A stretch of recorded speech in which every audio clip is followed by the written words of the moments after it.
first, the first in the nation primary has come and gone. Former President Trump is the projected winner over former UN Ambassador Nikki Haley. NBC's Bree Jackson is in Manchester, New Hampshire, where she has been following the primary for us. And Bree, what are people saying about last night's results? Good morning, Maureen. So winning here in New Hampshire has basically put former President Trump one step closer to that much anticipated rematch with President Biden.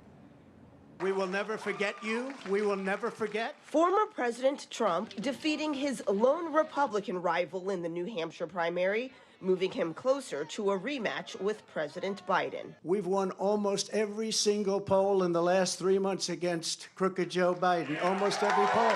Despite her Granite State loss, former UN Ambassador Nikki Haley contends the race for the Republican nomination is far from over. We still have a ways to go, but we keep moving up.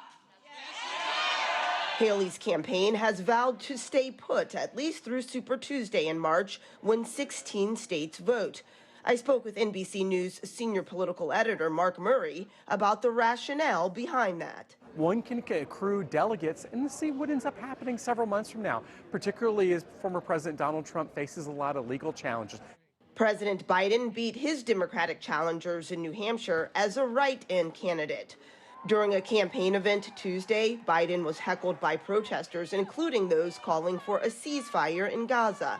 He warned that domestic issues like abortion access are at stake in the November election. It was Donald Trump and his Supreme Court who ripped away the rights and freedoms of women in America. And it'll be Joe Biden and Kamala Harris and all of you who are going to restore those rights for the women of America. Presidential campaigns making their case as more voters weigh in on who they believe the nominees should be.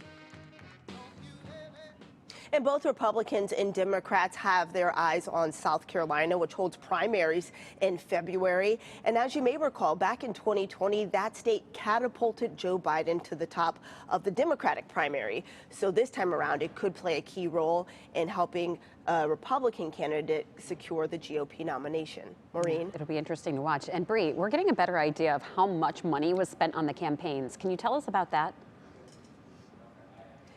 Yes, what we do know is that Haley wrapped up here in New Hampshire with about $30 million in ad support. Compare that to about $15 million for former President Trump.